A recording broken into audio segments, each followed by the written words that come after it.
And we are live. Yes, sir. Let's just wait a few seconds because sometimes that first few minutes it'd be freezing. I don't think though today. I think we're good today. How you doing, man? I'm doing well. I'm better than last week. Put it that way.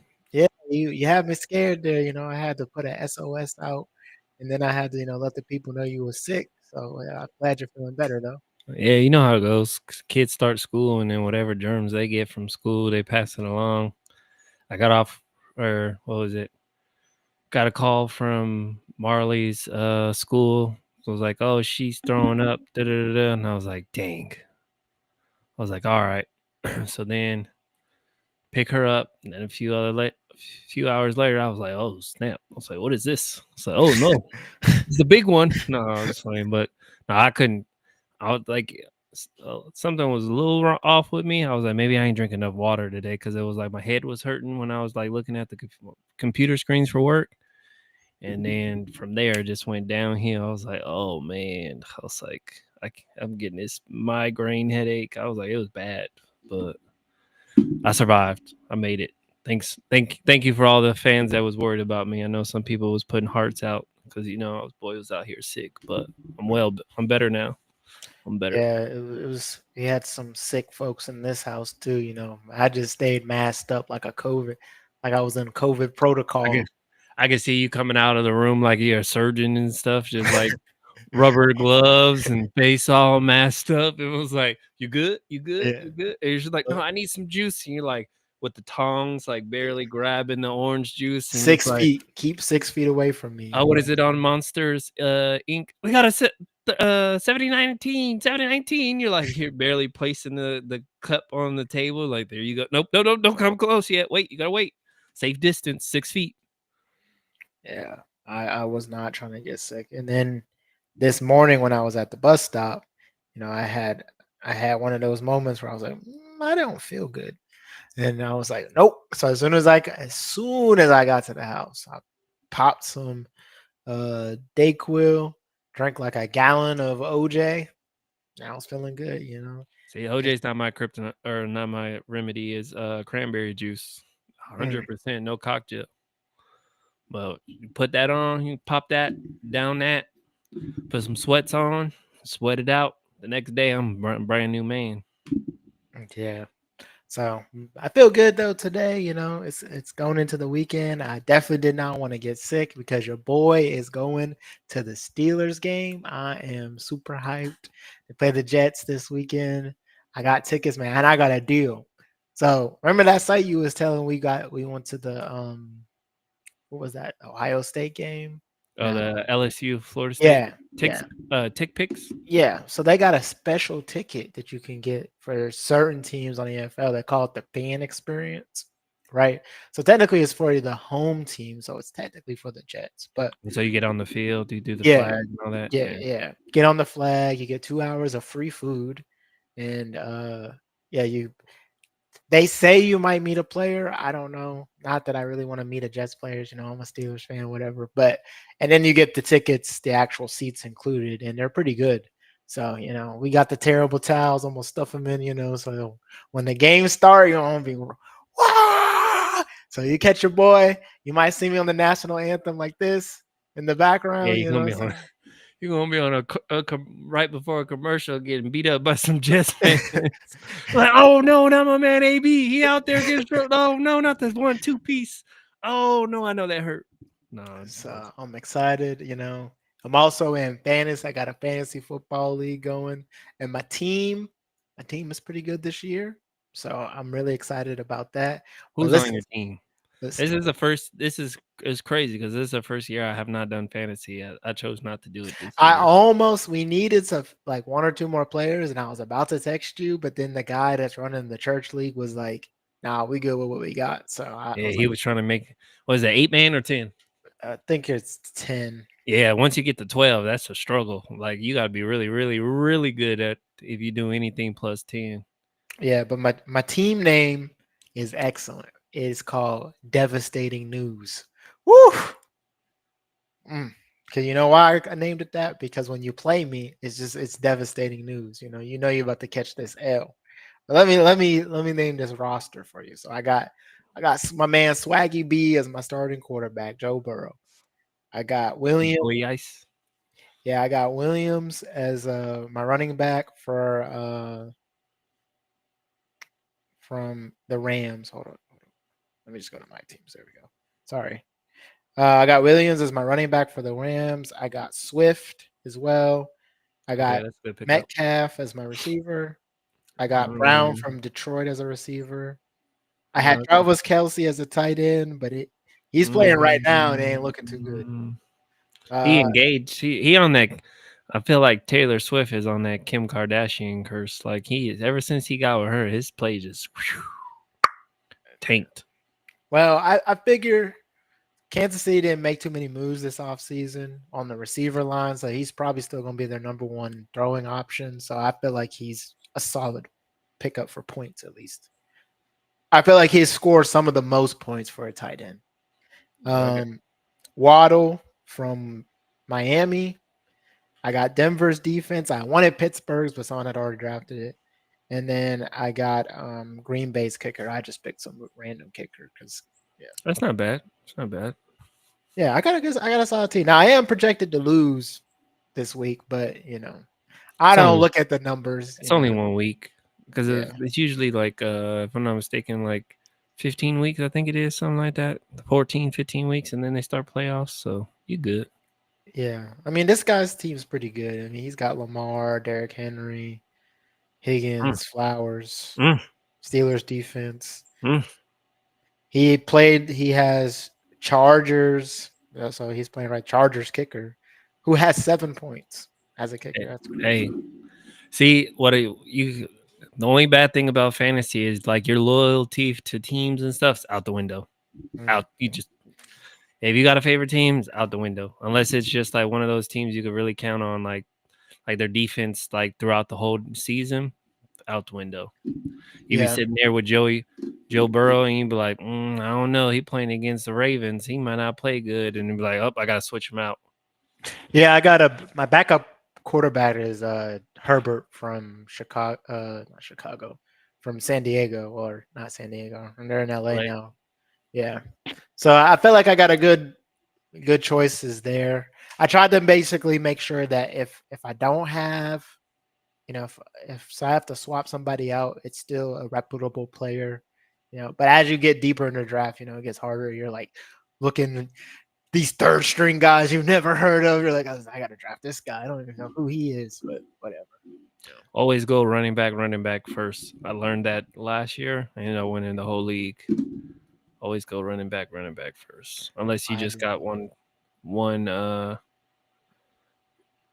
receiver that that's just gonna give you high points game in, game out. Yeah, we'll see. We'll see. I think I got a good squad. The devastating news. I'll keep y'all updated on devastating news. As our journey to the championship. Yeah, hopefully that ticket thing pays out like it did. What was it? 3 years ago? 2 years ago? Those tickets, boy. Those were some good tickets. Those were fire. Yeah, I don't know the backstory behind that, but we got these tickets off of TickPix, and it was for the LSU FSU game. This was the 2022. Yeah, it was in New Orleans. Football. Yeah, at the Dome. And man, those were some good tickets. We even got free food and drinks. Things we didn't even know. Drinks. Yeah, we didn't even know it came with that stuff. So you best believe we was in there. Chicken nuggets, chicken tenders, burgers. We was getting everything that we could. It's crazy because we like the tickets that we bought originally were like $200 less than what the ones that we bought for, but they like I was upset because I was like, oh yeah, there ain't no fees, it's nothing, this is what we paying. And then it was like, it was like 45 minutes before the game kicked off. I was like, yo, where my tickets at? My man's like, man, I know you ain't just act like we bought tickets and we ain't buy tickets. I was like, nah, I bought the tickets. And then like, I want to say like 30 minutes before kickoff, they refunded us back the money. I was like, oh man, they didn't give us our tickets. So then we saw these other ones, and we were like, oh, it's just on the opposite side. I was like, ooh, that's a little steep. And he was like, man, we might as well. We ain't got nothing to do for the day. So I was like, all right. So we end up buying them, and then we wait in this long line with a whole bunch of Florida State and LSU fans fighting already before we even get in the stadium. So we kind of mitigate the area, a little bit. And then we get in there and we're like going to the section, but it was like one of those sections was like 623G. And we're like, all right, so we went to 623. I was like, where the hell is G at? So we asked the usher, and the usher was like, oh, no, you got to go downstairs. And I look at AB. AB looks at me. I was like, yo, what kind of tickets did we buy? And then so we go down. There's an escalator and stuff like that. And then we get to this one area. She checks our tickets, and she's like, all right, here you go. And then it's like we're like almost on the field, but we're a little bit above. We're like, we had to walk up some stairs a little bit because it was like we were right behind the area like where they're like pretty much on the field. Like as soon as they score, they can like touch players or whatever. So we go up, we sit down in our seats. They were comfortable as mess that all could be.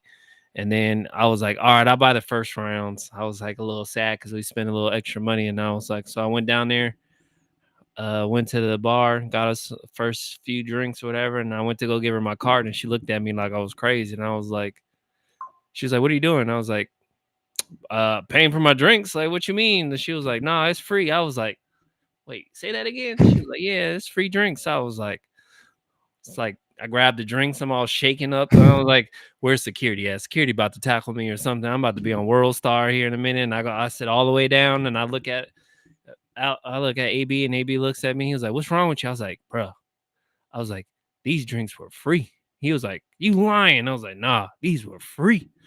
So it got to the point where we were drinking so much that I ended up like there was some cool LSU fans behind us, and they basically was like they were of course they were a little upset because of the score or whatever.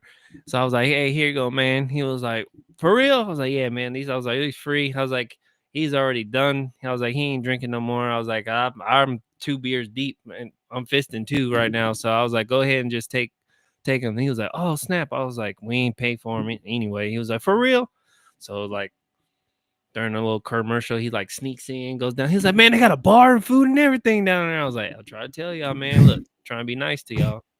But nah, they ended up being cool. Like they helped make the experience for the game as what it was. I mean, it was a classic game, but overall, greatest experience out of a football game I've been to. Yeah, the bar is set very high for this Steelers game, but I'm just happy to be there. It's going to be my first pro game, so Okay. yeah, I'm excited. Bringing the whole fam, so it's going to be good. It's going to be good. You ain't even been to a Pittsburgh game at Pittsburgh? No, I have not. Been to That's great. Pirates, I've been to everybody but the Steelers. I've never actually been to a Steelers game. Been to Pirates, been to Penguins, even the Pittsburgh Explosion when they had them, the minor league or I don't know, Arena. arena basketball. Yeah. They have arena football there too. I've been to one of their games. I don't know if they still have them. The Explosions. Everybody but the Steelers. That's crazy. It's probably because those tickets is probably like steep. Yeah. Yeah. Steelers tickets are expensive. Especially like Baltimore Raven games or Oh, Cleveland yeah. Brown No, if games. you go into a division game, you might as well. I got lucky. 2018, I think it was.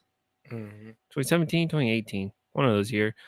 We went to my dad's a Dolphins fan, so we went to Kansas City on Christmas Eve Yeah, I in remember. Kansas City, and it was like I was like probably like 5 rows up from the end zone, and I was like, "Yo, it was like I think I paid like $70 per ticket."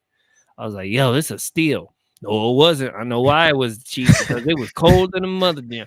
I was like, "Oh, I'm good." I put like our government issue wool socks. I had thermals on. I had like 2 pairs of thermals on, a pants. I had Tim's on. I was like, "Oh, I'm coming prepared." I had I had a long sleeve shirt on, a thermal underneath that. I had a sweatshirt, and I had the government issue winter jacket with the fur on top. I was like, "Oh, I'm set." By halftime, man, I was like, "Dad, I can't feel my fucking fingers, son. My toes is gone." Like I was like, "Give me some hot chocolate, coffee, something. I need to warm my hands up. I can't feel them." I was like, "Bro, it was the worst." It was a good game, but never again. Never again. Yeah, those brutal winter games. I don't do. You could probably see a Steelers game late December for Hmm. cheap, but yeah, they have an outside stadium, so I don't know how like Bills Mafia be doing it because they'd be like -2 degrees and they'd be like shirtless and everything. I'm like, can't do it. that's because they're on drugs. They're on coke. Yeah, That's possibly. You see um, their new shirt, the mm-mm, D below or no. below. It's like B-low, and it like has some looks like snow on it. Everybody thinks it's from they're making a blow reference from the movie. No, I haven't seen them. I will have to look those up. I gotta look it up. But yeah, so it's gonna be a good weekend. But we got a good guest for y'all today. Um, we're still bringing people on. We still want more people to come on. So if you're watching this later, later on in the week or whatever, if you want to come on to 2635 Club, we would love to have you. You can reach us on Facebook, Instagram, YouTube, TikTok, Twitch. Now we're streaming live on Twitch. So we're all live on all the platforms. You can reach out to us. We'd love to have you on the show. But let's get into this week's guest. Today's guest is a proud dad, a captain in the United States Air Force, and a well-rounded professional with an impressive journey across both military and civilian life. Before serving the Air Force, he built a strong career in the business world, working as a salesperson, sales manager, and later as a business analyst. His background combines strategic thinking, leadership, and real-world hustle, making his story one well worth listening to. Off the clock, my man is all about cars and basketball, and he enjoys sports as well. He's also a Tennessee Titans fan, so yeah. But he brings the same energy and passion into everything he does, whether it's work, on the court, or at home. Please welcome today's guest, Kenny. What's up? What's up, man? Hello, guys. How y'all doing? Doing well, doing well. Let me get that Thanks for applause having me for you.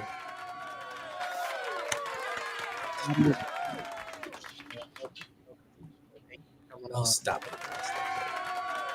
Oh, guys, calm down. Calm down. Hold on. You know, I got to get security out there. They're going wild for you, man. But how you doing, man?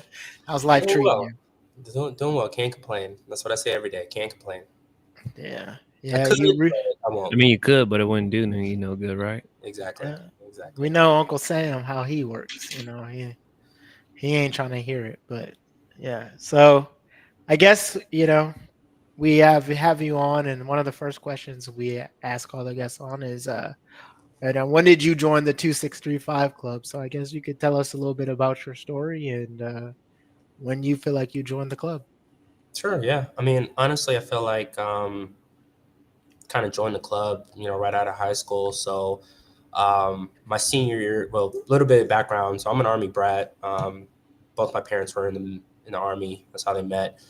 My dad retired from the Army, but his last duty station was in Colorado, actually, Colorado Springs. And when I was in high school, I was kind of like thinking about, what I wanted to do after high school. Decided, let me go ahead and sign up for some classes at the local university.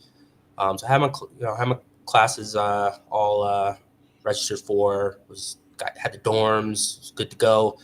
And then I kind of looked at the breakdown for the price, for the tuition and all that, and I'm like, ooh.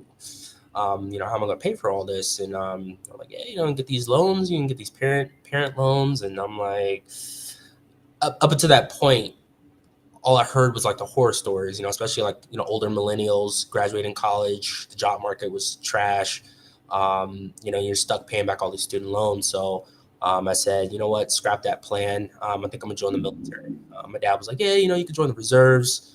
It'll help you pay for school, and you can go to school and do that part time. So I said, all right, cool. So went to the recruiter, talked to an Army recruiter first, took the ASVAB, and then talked to the Air Force recruiter, and then enlisted. And I was 17 at the time, so both my parents had to, sign for me to go. But enlisted in the Air Force, and I was there in Colorado and Peterson, and was doing my weekends. And what I didn't know at the time though was, you still, you're doing the reserves part time, but you still gotta pay bills, right? So you still need a full time job. So that's kind of like where I struggled right off the break was, I didn't have any work experience outside of retail, being in high school, and I didn't go to college yet, so basically had to keep working retail jobs. And so I kind of did that for a few years, and moved to Virginia,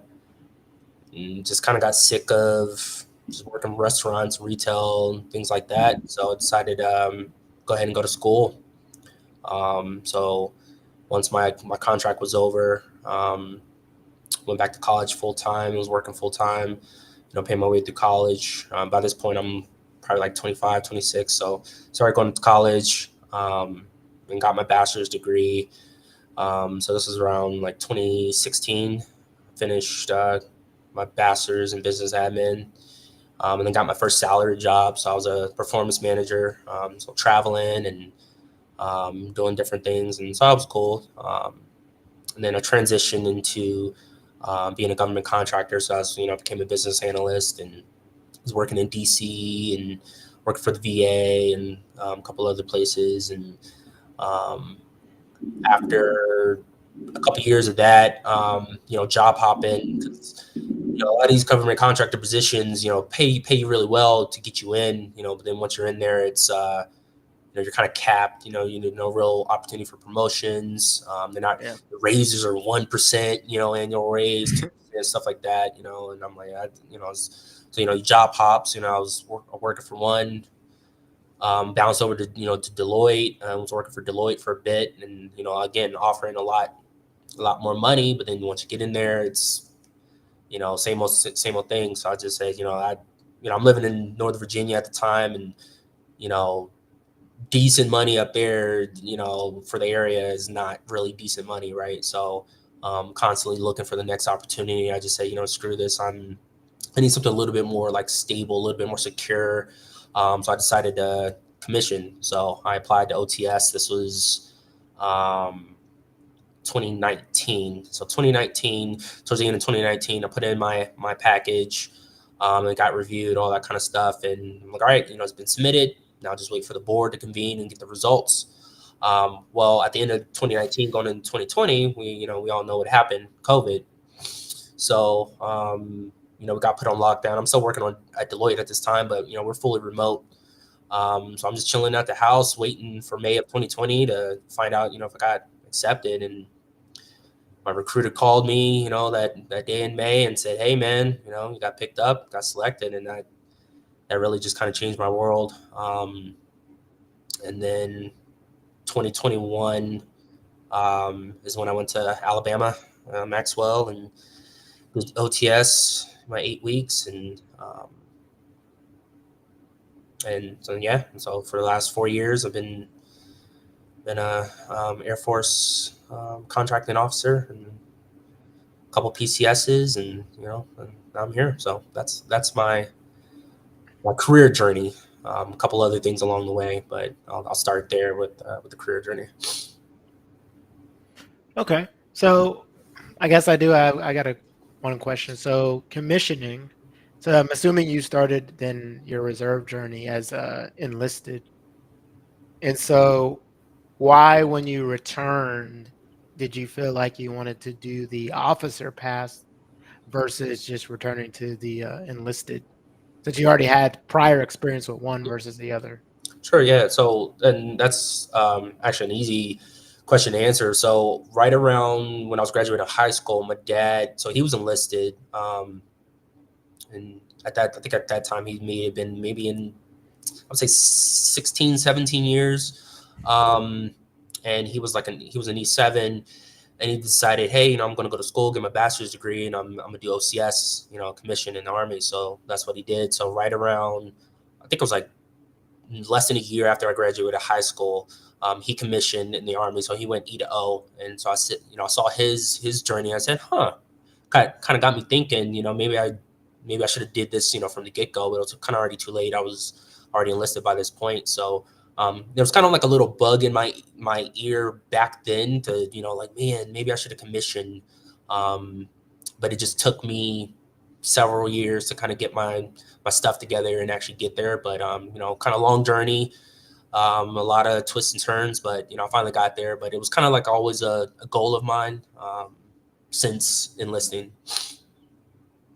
And I guess another question is that, so do you feel like it's worth the wait? Because I think like one of the biggest reasons why people want to commission, like I think when I joined, I don't know, me and Malcolm talked about this before. Like everybody always is like, oh yeah, I should have been an officer, or I want to be an officer, blah blah blah. But when you really start talking to like the recruiters of sessions and stuff, and seeing the wait periods and stuff for going officer, do you feel like it's worth that wait to actually pursue that, or is that something that it just depends and varies on the person, probably a little bit, but Yeah, so I would say, it does vary. However, because you got to think, not only was my wait long just because of the Air Force, obviously, hurry up the wait, but COVID, right? So COVID really backed up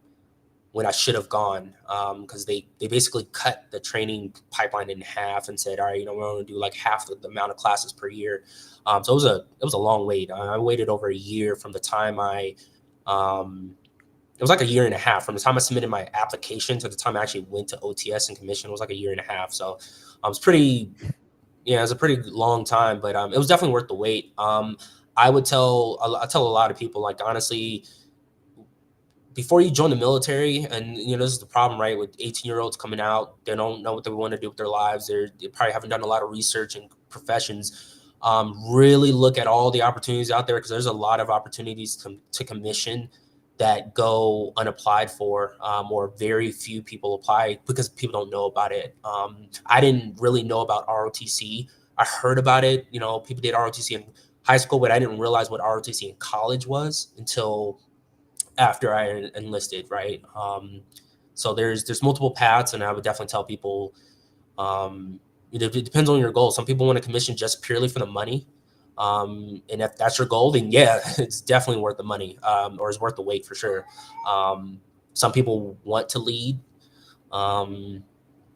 Some people, and then a lot of people want to be pilots, right? And that's the only way you're going to be able to become a pilot is you commission. So,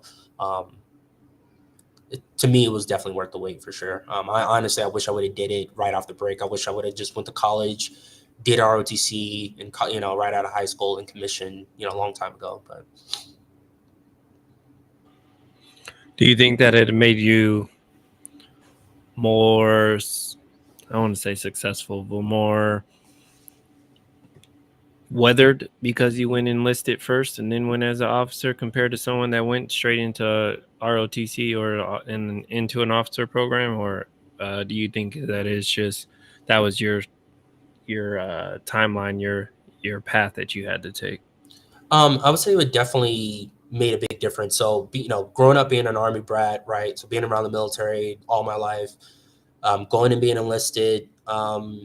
So then by the time I came back in, it was like, well, I've already, I've done the tents, I've done the field training, I've done the gas chamber, I've done, the shooting and all this kind of stuff. So, I felt like I was already kind of resilient, being an Army brat, having been in. So by the time OTS came around, right, being a prior E at this point, that getting used to the Air Force, period of time I didn't have that, right? Because I was already used to being in the military. So that definitely helped a lot, wearing the uniform.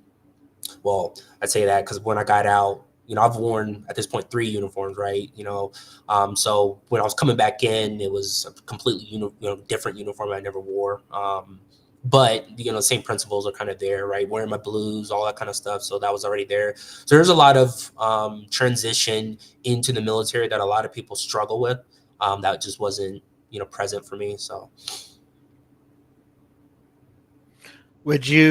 so I guess a question then is, because I tried the officer route. Like, I separated in 2019, and then I actually did hit up the recruiter at that time in Atlanta, because that was the closest officer recruiting station to me, and they were saying this is like 2021, so this is no, this is 2020. This is during COVID. So, and they were like, at that time, they were like, oh, pilots and chaplains. That's all we're looking for at this time. And it kind of was crazy to me, because I feel like as a prior enlisted, like if we, especially someone who's made staff or tech or something like that, who has that leadership experience, we should be some of the first people you should want to pluck to be the officers. But it seems like they prefer the fresh college or the fresh 18-year-old versus the seasoned E6 or E5. Do you feel like that's like that was a reality? Like, what was your class when you were in OTS? Was it more younger or prior, or were you the only prior enlisted? So this is a big topic, along, kind of enlisted versus, officers, right? Is what that, is one of the biggest things. And I've seen the board process change, right? So it used to be civilian and enlisted boards were separate, right? And the civilian selection rate was usually way higher than the enlisted selection rate. A couple of years ago, they kind of changed it to where now all the boards are enlisted and civilian on the same board. So everybody's competing against each other for the same slots. I've seen over the last few years that there's a higher selection of prior enlisted folks coming through the boards. My class was primarily prior E's. So I think our average age was probably, I would say 29 or 30 was probably the average age of our group. There were more prior enlisted folk in my class than non-priors. So maybe back in the day, and it might have been a little different, but I would say I've been kind of watching the trends over the last few years, and I would definitely say I've seen a higher number of enlisted folks being selected. But yeah, I mean, I definitely feel like there's nuances to the reason why they want it, and so it's kind of I kind of try to summarize it in my opinion. This is what I think about. So, if they're pulling an E5 or an E6, right? So like if you're E6, you've probably been in, let's say roughly 8 years, right? At least 6 years, but maybe closer to probably 8. So military's already invested 8 years of you. They spent money on you for training, school to get you to, to an E6 position. If they pluck you from enlisted, now that's one body that you no longer have to fill that spot. And they're going to have you coming in as a lieutenant, right? It only takes 8 weeks through OTS to make a lieutenant. It takes 6 to 8 years, right, to make an E6. So you got to look at it like that. From an investment standpoint, from the government, they have no shortage of lieutenant OTS applicants and ROTC and academy applicants. We've got a overabundance of lieutenants, right? But where the Air Force is hurting is those, that E5, E6, and sometimes master sergeants, and it takes some years to groom those folks, right? So I could see why, from a military standpoint, they don't necessarily want to pluck every single E6 or E5 that applies, because now they're losing, an E6, right? The supervisors, the people who've been around the block, who know the job. So, and then another thing is, innovation, fresh ideas, right? If you're plucking nothing but enlisted folks, well, you're not going to have as much diversity. You're not going to have like new ideas coming into the military. It's going to feel like it's going to get stagnant, right? Because if you're enlisted, you're probably listening to your chiefs, your senior master sergeants, all that kind of stuff, and you've been groomed by these guys your whole career. So now when you become an officer, there's no new ideas, right? There's just kind of the same old. Whereas you pluck somebody off the street, this person's never been in the military. They've got fresh ideas, fresh set of eyes, and they're bringing that and different experiences, right? Like me, like I said, I was a business analyst, I was a contractor, I was in sales, I did all these kind of things. Now I'm coming into the Air Force with this experience that you, as an enlisted person fresh out of high school, 18, you don't have work experience really, unless you work while you're in high school. So that's another reason why they're like, look, no, we want these guys off the street to come in too. So I think trying to balance and have a little bit of the both is kind of where it needs to be. It's easier to train, like even the process, right? So the OTS board from a civilian, which is kind of what I went through because my enlisted contract was already done when I applied to OTS. It's just different. The one when you're enlisted is way more nuanced. You have a lot more things that you need to have squared away to send in your package. As a civilian, it's easier. You have to have, commander buy-in. You have to have your commander sign off on you, an interview and all that kind of stuff, just to even allow you to apply, right? And if you don't have that, then, you got to be, obviously medically cleared, which civilians do too, but it's usually a little easier to get cleared medically as a civilian because you probably, you haven't been beat down by the military yet, and that kind of thing. So a lot more nuance goes into the packages and stuff. So, I think there's a lot more competition on that side. So, wouldn't that make someone that's enlisted more valuable though? Because if they endure all that, then they endure getting all their commanders to sign off and everything like that, then basically they're the cream of the crop. Like it's not just like status quo. most of these enlisted. We had was a Major Farmer. Well, he turned lieutenant Yeah. colonel now, right? Yeah. He was in prior enlisted, and comparing him to all the other commanders that we had that weren't prior enlisted, it's like night and day. And you get that because he's actually done the job. He's been there. Right. He's sat on a post like the rest of us for 14, 16 hours and done the work. So he knows exactly your kind of mindset of what you like, your bitch, or excuse my language, your mopes and complaints and all, like how to make the job better, because he's actually been there and done that, compared to you get someone that's a lieutenant and they're basically the equivalent, respectfully, as like a E2, E1 in most respects. I mean, some people say E3, but it's like even then, how can you teach an E2 or E3 how to do their job when they've done it respectfully longer than that lieutenant has? So it's like, I get I get what you're saying. If you're, for some people, it may be an easier approach to go and enlist it, but or go in as straight into ROTC or officer program. But the mindset is, yeah, I can understand that it may be more cost effective to pick up someone off the street compared to the money you wasted for the last 6 to 8 years on a E5, E6. But majority of those E5s and E6s that are applying for the process,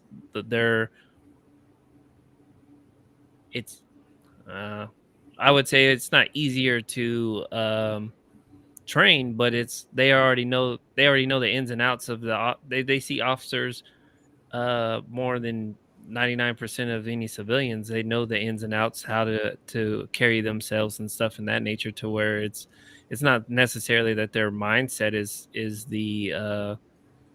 is sheltered or tunneled to where they can't think outside the box. Because if you reach E5, E6, you're thinking more outside the box than anything, because you're scraping, you're scratching to become one of the to make sure that your EPRs and all that are equivalent to make it to E5, E6. So I just my personal opinion, I think it's more suitable for you to take an enlisted and making them an officer than just some 18 or 22-year-old that just has college experience and just been partying for the last 4 years. So I think it's a different mindset too, right? So you got to think about like this. Until you make E5, and even then you might not, maybe you're a supervisor, maybe not, right? You might be supervising a handful of folks.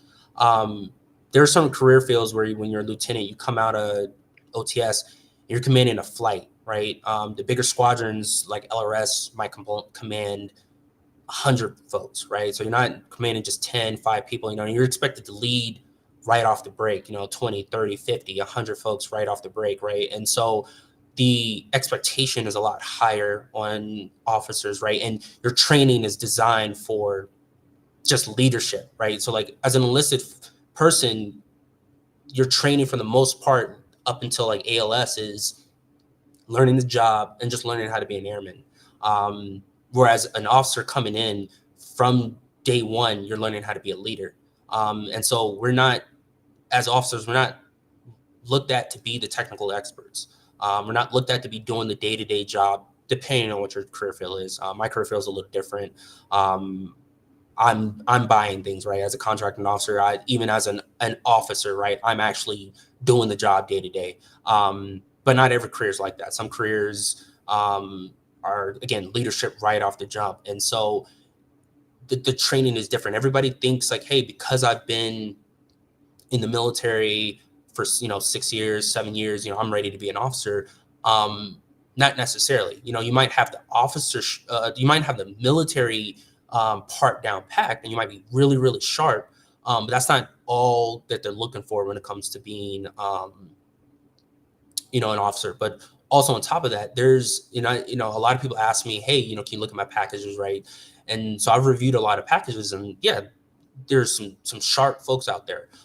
There's also a lot of sharp folks on the Air Force side. There's just or on the civilian side, there's just a lot of competition out there. I've seen pilots with 4.0s, 4.1s, 4.2 GPAs, and crazy amount of flight hours not get picked up. right? And these are supposed to be the cream of the crop, right? And there's just a lot of nuance that goes into selection that, just simply being what you might consider top might just not be strong enough. There's just a lot of there's a lot of good packages out there. I'm trying to, I think the biggest thing that a lot of people, when they're applying, don't take into account is just how much leadership experience do you really have? Not just, hey, I was in charge of a couple troops. No, I mean, you got to, you know, when you're the one actually making the decision, everybody thinks that they're ready for the job, and everybody thinks they have the answer until you have to actually make the decision, and then it's harder. Until your butt is on the line, until lives are in your hands, right? It's harder, and that's what officers are groomed to be from the start, whereas enlisted don't get that until later in their careers. But the longer your career is enlisted, the more things that could be in your package that might disqualify you, right? So, missing decks or missing, EPRs or EPBs, just things like that, right? Any kind of LORs or letter of counseling, things like that, right? So, like on the civilian side, they have those things too, right? Just breaking the law, right? If you have anything on your record, even a speeding ticket is going to come under scrutiny, things like that. So I just think on the enlisted side, there's a lot more things that can hold you back than that can help you.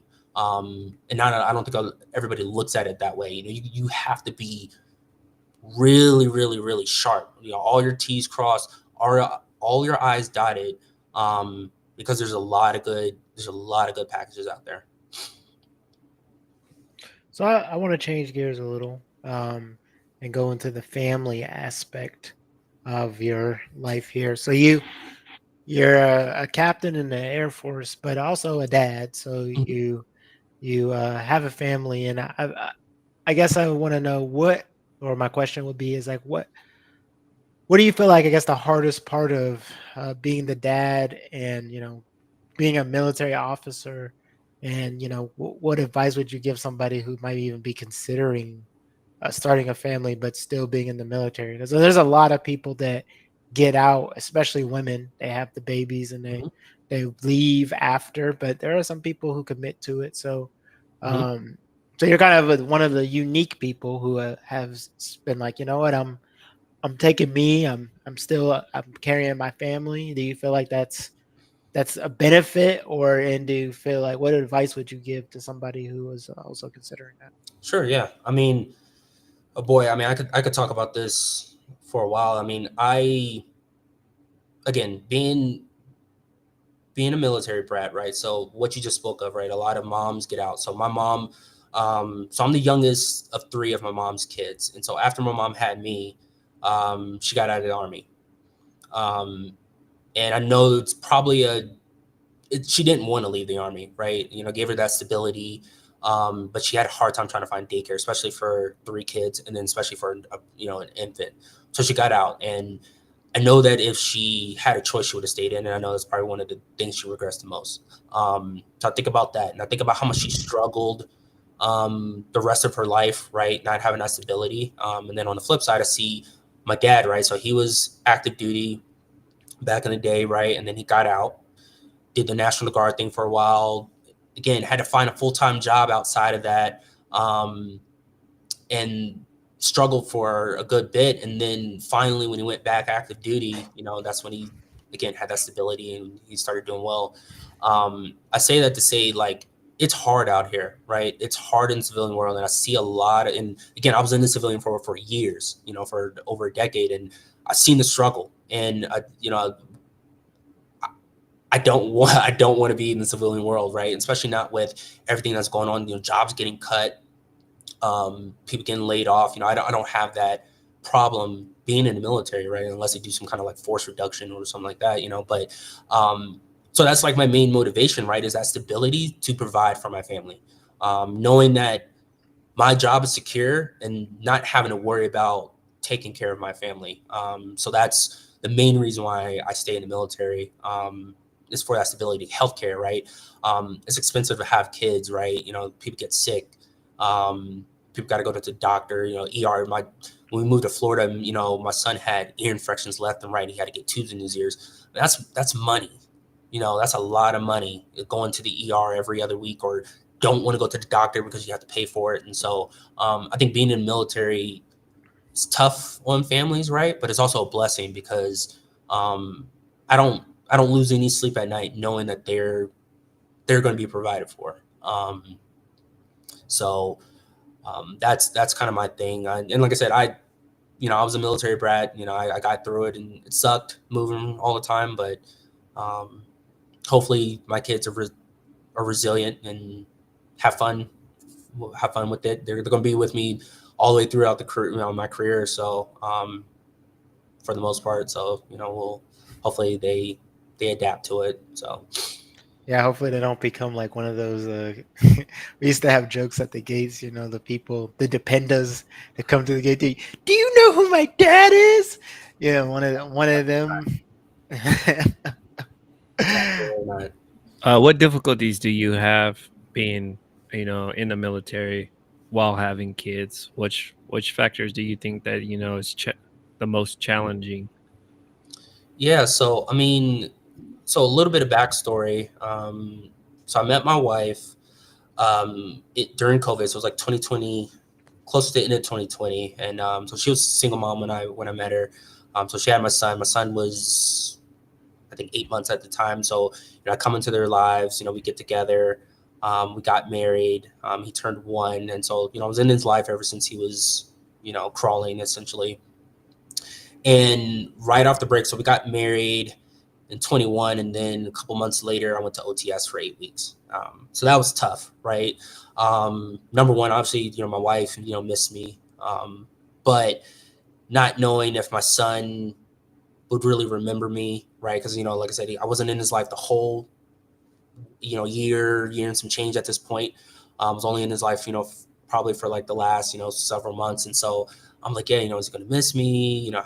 How's this going to be for him? And so that was hard. And then I deployed last year for 6 months to deploy to Africa. And that was really tough. By this point, my daughter was born. And so my wife is at home, in Florida with 2 kids. And I'm way across, the other side of the world, and, and this getting cooked and stuff out there. And so it was tough. It was tough being away from them, especially when they're that young. I think it'll probably get easier as they get older.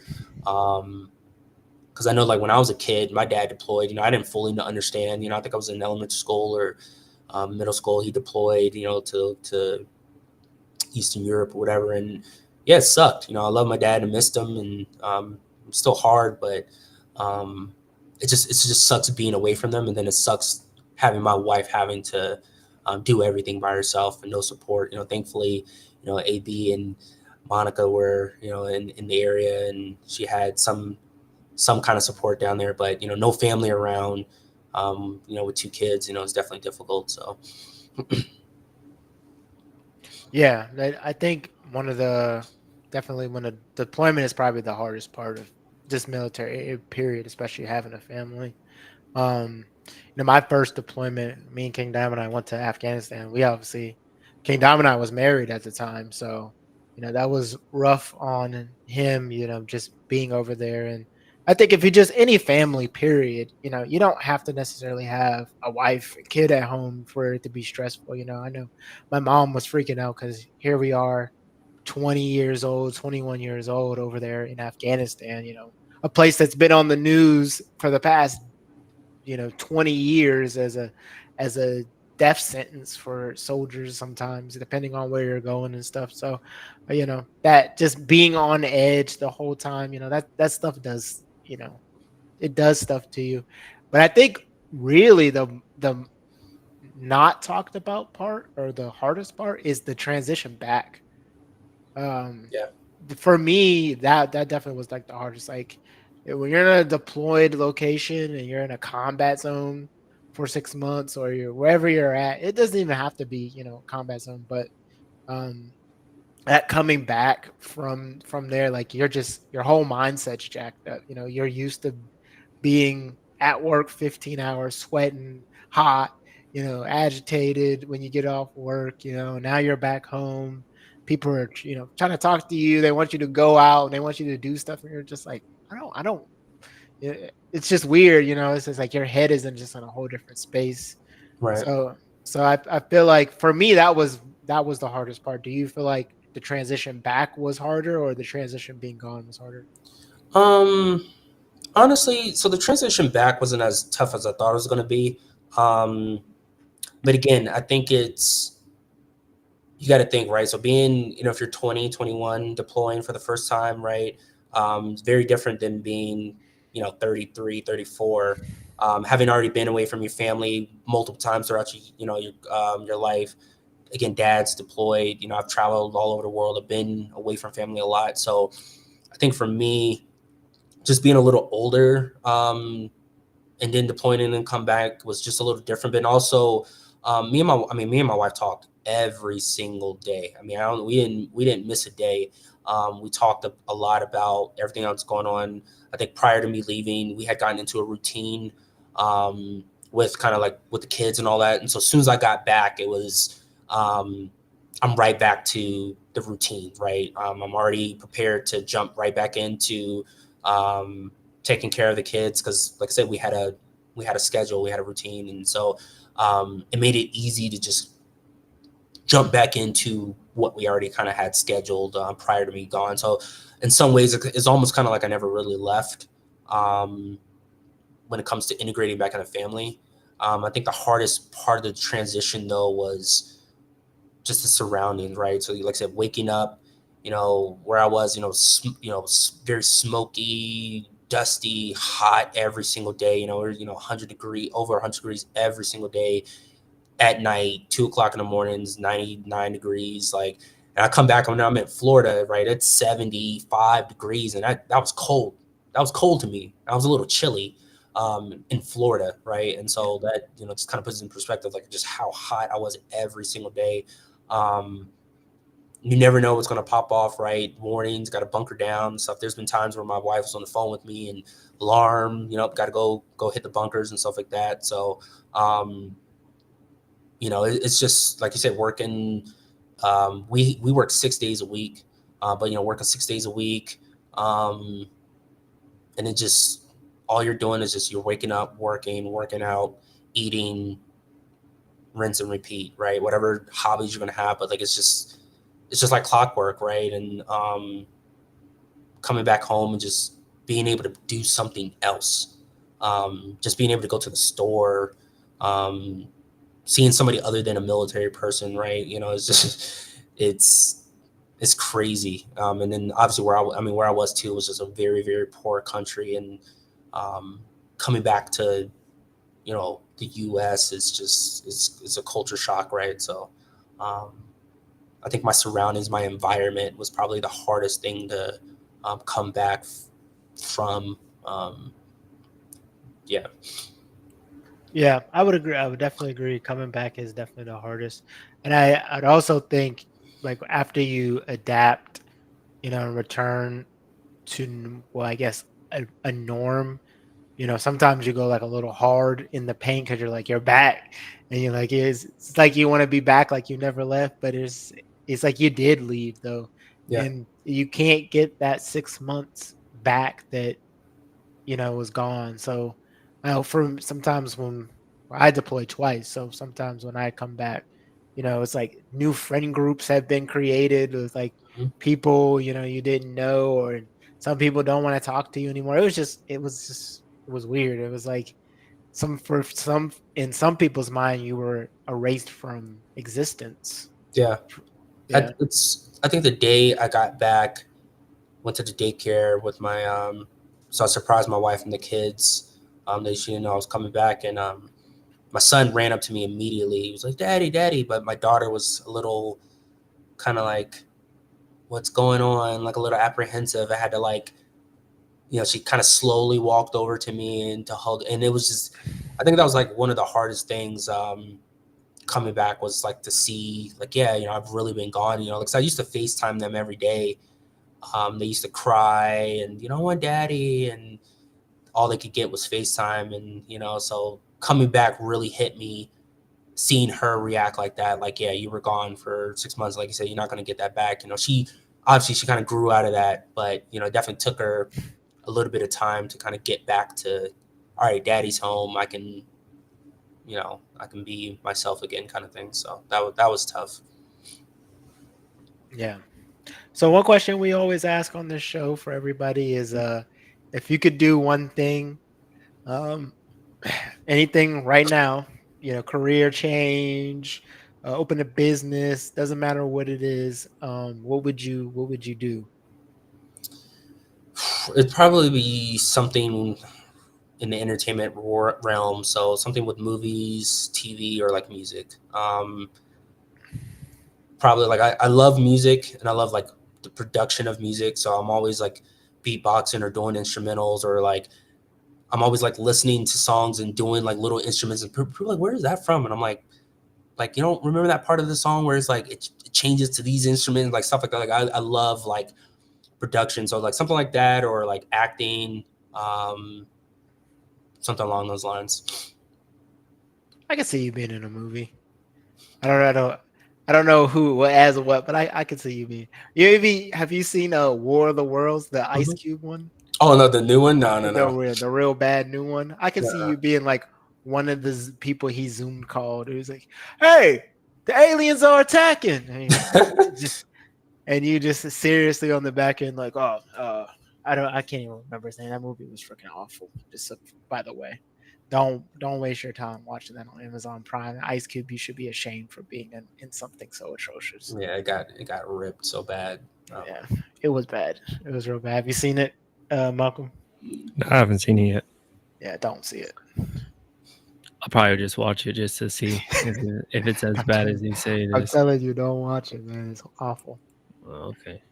If you could go back in time, or if you could go back in time and talk to your younger self, what advice would you give yourself then that you think would benefit you now?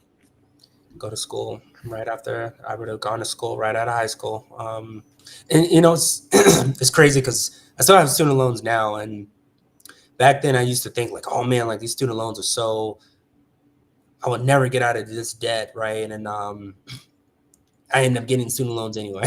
So it's, if I was going to do that, I did all of this anyway, I might as well have just done it sooner. I could have started building wealth a lot sooner in life. So yeah, got wise to the finances, credit, learning how all that stuff worked as soon as possible. Learning all the things that they don't teach you in high school about adulting as soon as possible. Yeah, that adult life, it smacks you in the face. It's rough. That's one thing that's good about the military, though, is at least you got like a buffer. You know what I mean? Like you join, yeah, you're getting a paycheck and stuff, but they slowly work you in. You get the dorms first, so you don't have to worry about paying rent. But then those fake dorm marriages or whatever is just to get off base, to get the BAH and stuff. People fly off base, but the military does have its little stages to try to set you up. Some people just don't. They try to rush, and you don't know what you don't know. So you don't know anything about credit. I know when I was right before I got out, I had troops, and I had this one who literally we weren't on break. So for people don't know, break was like our days off.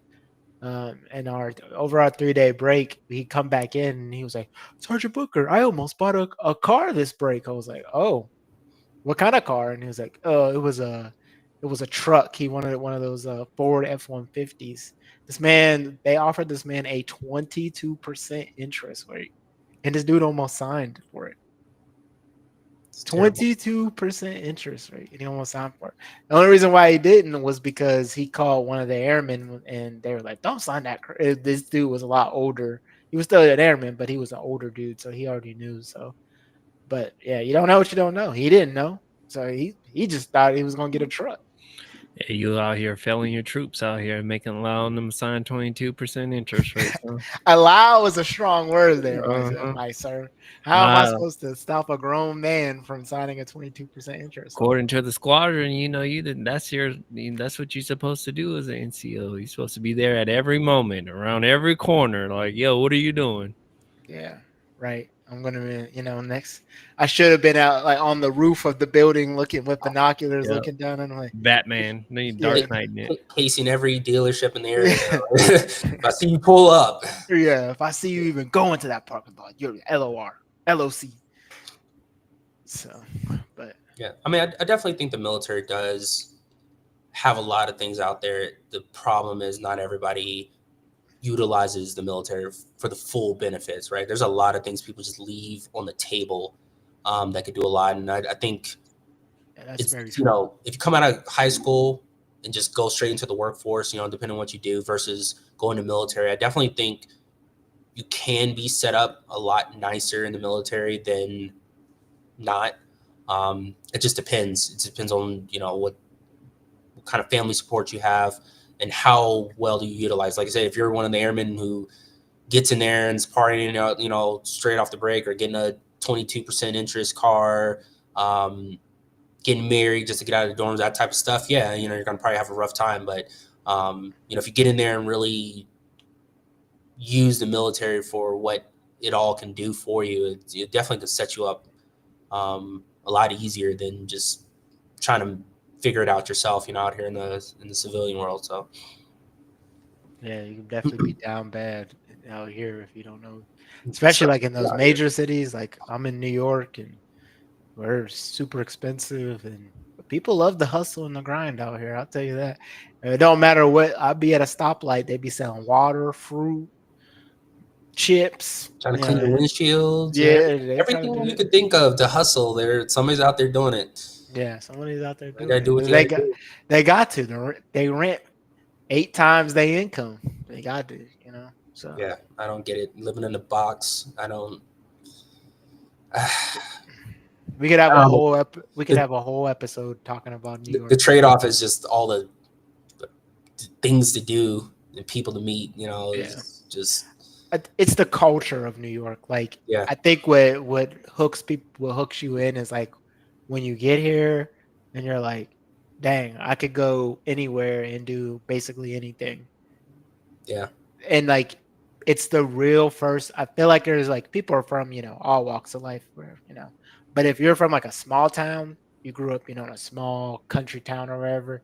I think for a lot of people, it's like the first time they really be like, I can do whatever I want. Like, yeah, this is my opportunity to be who I want to be, go where I want to go, start the business I've always wanted to start.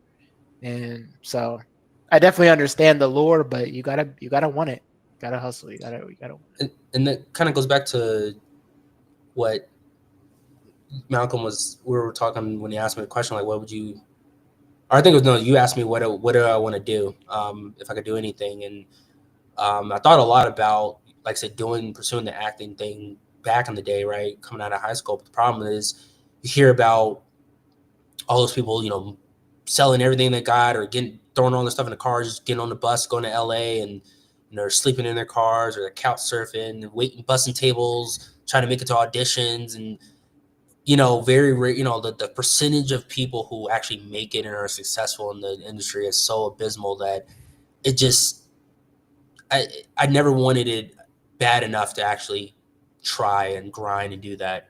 But all the power to the people who actually do get out there and try, and whether they fail or not, at least have the courage to try.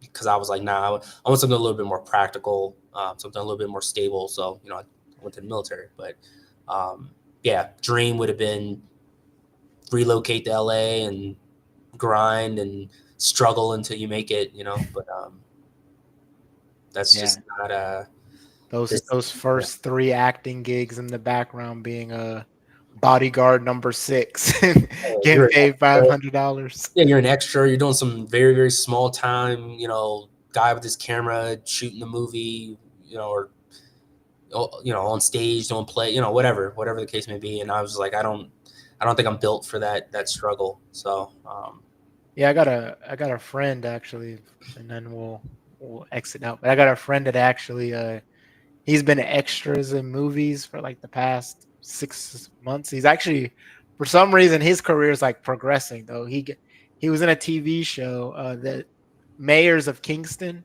Have y'all ever Ever seen that show? He was in there as like, prison inmates.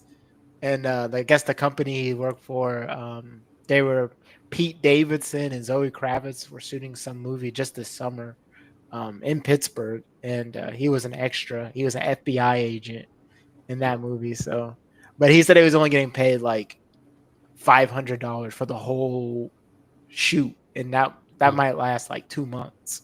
So this is definitely, it's a grind. And he's like, you're on set all day.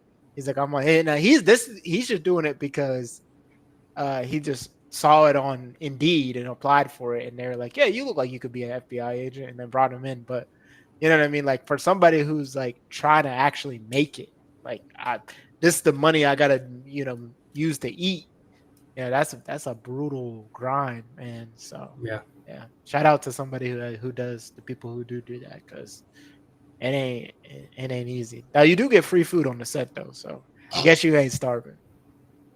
You ain't got no place to live on $500. Because otherwise, you're gonna eat that $500 real quick. Yeah, but you're gonna be full though till the movie's over. Then you're gonna be hungry again. Terrible. But all right, so we appreciate you coming on this week. I guess before we go, since you're a sports fan, we'll talk quickly about your some of your NFL predictions since the season has started. Okay. Who do you got going to the Super Bowl this year? I don't know, man. It's so early, but Early predictions. early prediction. I'm saying I feel like after watching the game last night, I mean the Eagles, they're gonna be back. They're gonna be contenders. They're gonna be right back to at least the NFC Championship. They're gonna be right there if they stay healthy, right? And I think they're gonna be a problem again.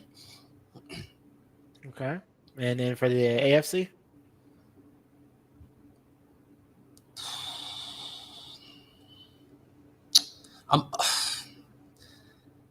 So I don't want the Chiefs to go. So I'm a Chiefs hater. So if it's not my team, then Well, we already know your team. I guess the Ravens. I like to see Derrick Henry go up there and get something. And then Lamar, I feel like Lamar is one of those, like, I don't want him to get stuck with, like, he's good, but he just never got the ring, so he was never really taken fully serious as an elite quarterback. So I want him to get that Super Bowl win so he can really be considered where he belongs, in my opinion, among the greats. Well, King Dominic knows how I feel about Lamar. I've had this conversation with you before. I think Lamar has peaked, but I don't. That's a solid pick. King Dominic, let's get your pick then. NFC, I got. See, I like the Niners, but I know the Niners they need a reamp. So I would say Detroit. I like Detroit for the NFC.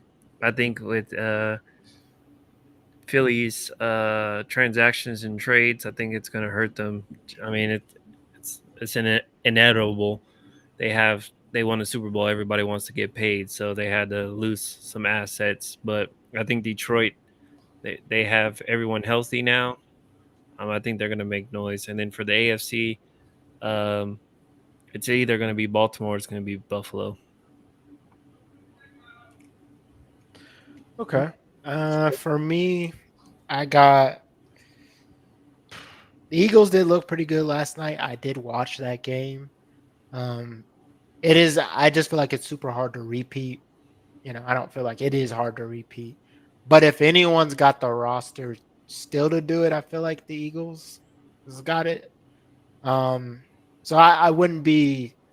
I'm going Eagles. I won't be shocked if they don't make it, but I wouldn't be shocked if they did. I feel like they're like a 50-50. And then for the AFC, I don't know. I kind of like Cincinnati again. I mean, it's weird, but I feel like with a healthy Joe Burrow. You ain't no Pittsburgh fan. Listen, I know we ain't going nowhere. Okay, listen. All right. But to pick someone in your division. Started the show, didn't you say you guys are going to have a good season? I said we might have an okay season. I think we're gonna go 9-8. But that's just because Aaron Rodgers, like, he's not the same.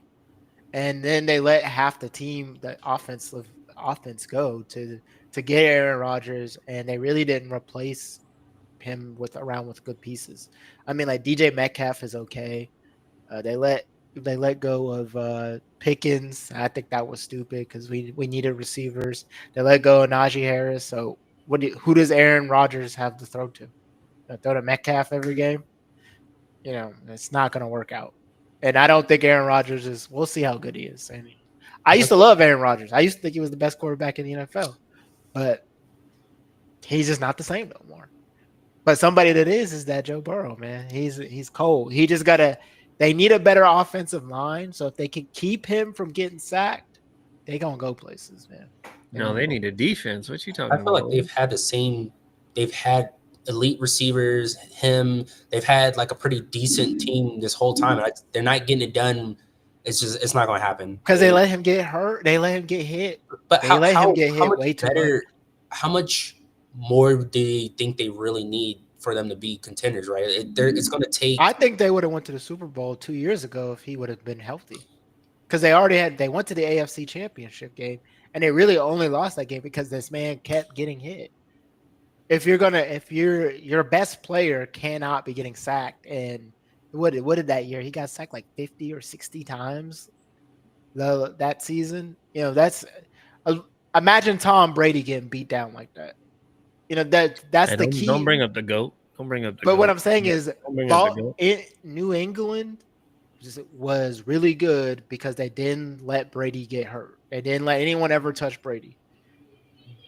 Not Baltimore. He tore his ACL 1 year. I mean, he got hurt one time, but Joe Burrow's already battered and bruised. But he could be just that good, but they don't protect him enough, in my opinion, for him to reach his max potential.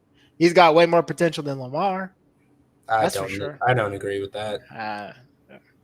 We could get into a whole episode. We could get into a whole debate. We can look at the numbers speak for themselves, especially last season. Lamar's numbers speak for themselves. He's the most dynamic quarterback and basically can do it all. I mean, he doesn't have really any weaknesses in his game. It's the rest of the team just needs to be better. He himself doesn't really have any weaknesses. When it comes to the playoffs, they don't. How good is his receivers? How good is the defense? How good is the rest of the team? Because he's doing everything he could possibly do, like pretty much correctly. Like he doesn't really have any weaknesses. I mean, don't get me wrong. If Baltimore's definitely going to make it, to the playoffs, probably to second round, whatever. They'll be in that AFC Championship, contender. But I threw Cincinnati out there. I still like them. You're not a true. How are you rooting for a division? I'm not. Who said I'm rooting? I asked you. Said you like them. I think they're solid. You said you like them. Yeah, they're solid. All right. Let's wrap it up. All right, my bad. We're over the time, but I like that. I think they're solid. But that's my prediction. But we appreciate you coming on this week. We appreciate everyone that has joined and watched today's episode. We hope you guys enjoyed. You guys can tune in next Friday. We'll have another guest on. And King Diamond, you have any last words for him? As always, positive mindsets make positive outcomes. This is Club 2635. You don't got to go home, but you got to get out of here. Peace out, y'all. And have a good weekend. Deuces.